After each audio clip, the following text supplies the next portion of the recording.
Okay, guys, I'm gonna make this quick.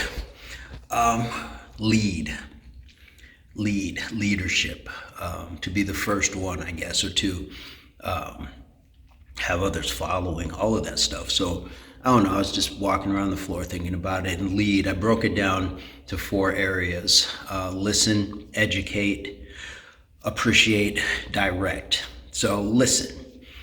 We all know that if you are in a leadership position, you are already obligated to speak. That's the point of the leading. But if you're not listening, then you're missing a lot of what you cannot see. Because when you're in a lead position, you are higher up. So you're not always seeing what the people at the bottom of the ladder are seeing. And sometimes that can be critical to keep the structure upright. So you can definitely be leading, but listening has got to be a crucial part of it.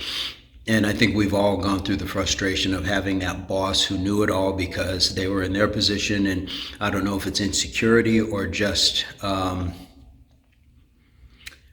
I don't want to call it ignorance, but I guess I will go with ignorance, to think that people beneath them, excuse me, a little fly there, people beneath them are not capable of contribution.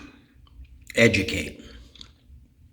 Educate by way of passing on the knowledge that the subordinates are not privy to beforehand. So your lead is going to get information from their superiors and so forth and so on. So you are in a position to educate, and by educate, it's not passing on half bits of knowledge or based off of your interpretation. It should be clear and concise, and it should be something that anybody should be able to obtain in a hard copy form. That's the one thing that I see at a lot of places where it's just a say-so in the moment, and what they're doing is they're just playing in the moment, and that's not a true way to educate. You have to give people something structured and substantial to be able to have their standard operating procedures to go by. It doesn't matter, what you are leading people into or through, whether it's marching band or into war or onto a sports field or a classroom.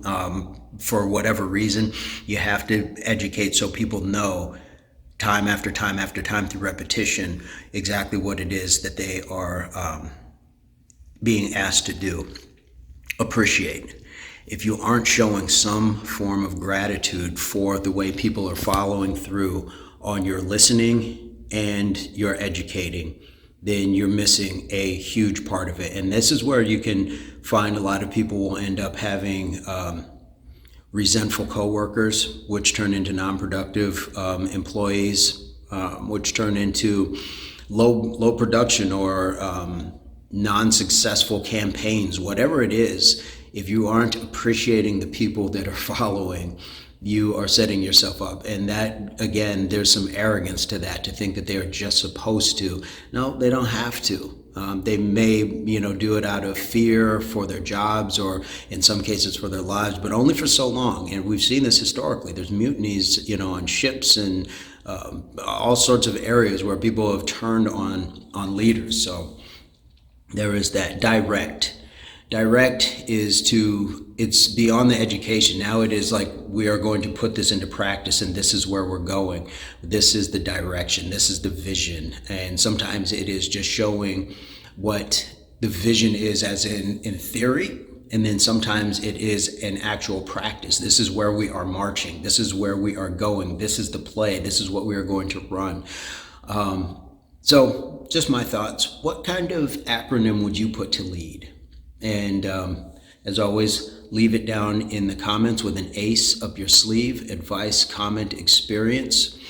And I hope this finds everybody in a place or pursuit of total health, mind, body, and soul. Guys, we'll see you on the next one. Peace, love, unity, solidarity.